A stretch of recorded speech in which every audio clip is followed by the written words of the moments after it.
Assalamualaikum warahmatullahi wabarakatuh. Berjumpa kembali dengan saya Siti Aminah pada koneksi antar materi modul 2.1. Nah, kali ini untuk modul 2.1 kita membahas mengenai pembelajaran diferensiasi. Untuk belajar diferensiasi kita tetap bersama dengan fasilitator Bapak Fitri Kurniawan, pengajar praktek Bapak Sahrul Rusfiko, dan juga tetap dengan saya sendiri Siti Aminah.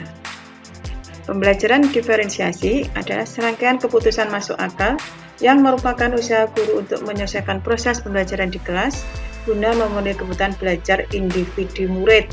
Nah, pembelajaran berdiferensiasi haruslah berakar pada kebutuhan murid itu sendiri sehingga guru tersebut mampu merespon kebutuhan belajar murid yang tentunya beragam. Pembelajaran berdiferensiasi dapat kita laksanakan di kelas dengan langkah-langkah sebagai berikut. Yang pertama, merumuskan tujuan pembelajaran. Kedua, memetakan kebutuhan belajar murid berdasarkan kesiapan belajar, minat, dan profil murid. Yang ketiga, menciptakan suasana belajar yang kolaboratif dan positif. Yang keempat, melakukan diferensiasi konten, proses, dan produk.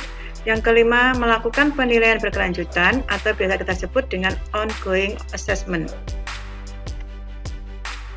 Pembelajaran berdiferensiasi dapat memenuhi kebutuhan belajar murid dan membantu mencapai hasil belajar yang optimal karena pembelajaran berdiferensiasi itu adalah pembelajaran yang berpihak pada murid. Mereka menciptakan lingkungan belajar yang positif, saling kolaboratif dan saling menghargai, serta adanya strategi pembelajaran yang didasari oleh kebutuhan murid itu sendiri seperti kesiapan belajar, minat, dan profil murid. Dalam strategi pembelajaran diferensiasi itu ada 3. Yang pertama, diferensiasi konten, yaitu mendiferensiasikan materi pembelajaran pada murid berdasarkan kebutuhannya. Dilihat dari kesiapan belajar secara konkret abstrak, minat belajar murid dengan mempersiapkan topik atau materi sesuai dengan minat siswa. Kemudian profil belajar murid sesuai gaya belajar, baik itu audio, visual maupun kinestetik. Yang kedua, diferensiasi proses, yaitu usaha untuk membantu murid memahami materi pembelajaran dengan memberikan beberapa kegiatan atau scaffolding sesuai dengan kebutuhan murid.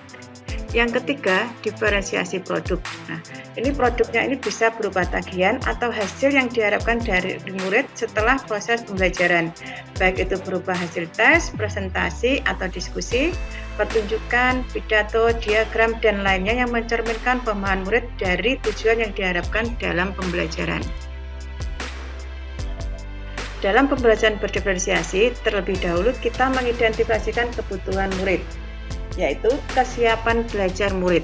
Nah, ini adalah kapasitas untuk mempelajari materi baru, diibaratkan seperti the equalizer dari yang bersifat mendasar menuju bersifat transformatif, dari konkret ke abstrak, sederhana ke kompleks, terstruktur ke terbuka, tergantung ke mandiri, dan lambat menjadi cepat.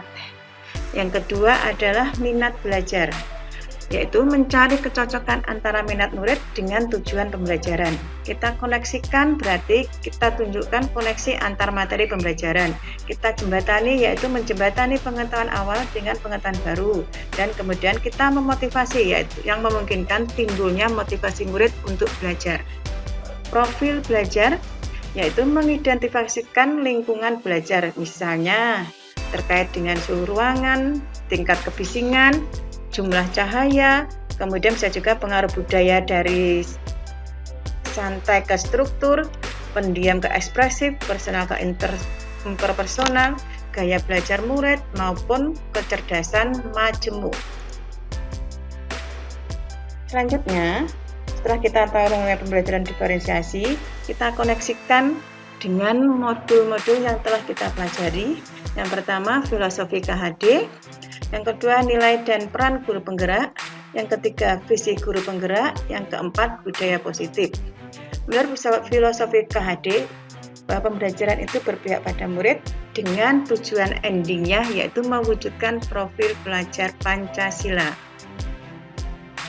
Keterkaitan antar materi modul 1.1 filosofi pendidikan KHD yang bertujuan adalah menuntun anak sesuai kodrat alam dan zaman dengan berpihak pada anak sesuai perkembangan minat, bakat, dan potensi yang berorientasi pada kebutuhan peserta didik.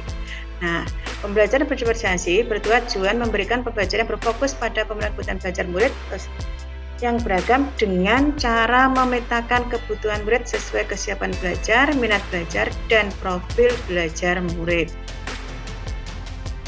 Keterkaitan antar materi modul 1.2 nilai dan peran guru penggerak dengan modul 2.1 pembelajaran diferensiasi.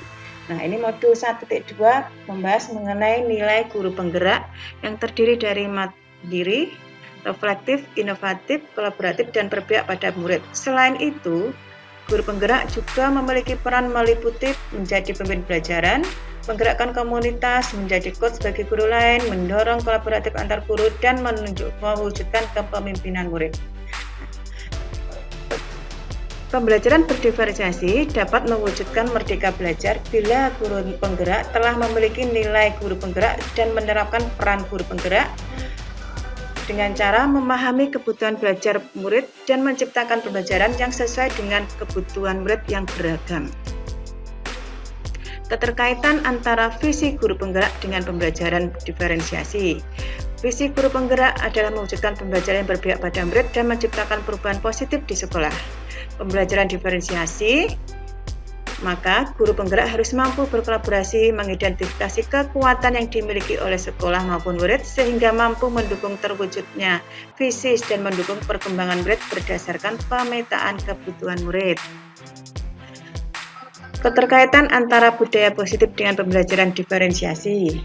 Budaya positif adalah perwujudan dari nilai-nilai atau keyakinan universal yang telah diterapkan di sekolah. Guru berkolaborasi dengan murid untuk mencapai pertumbuhan dan kekhususan bersama.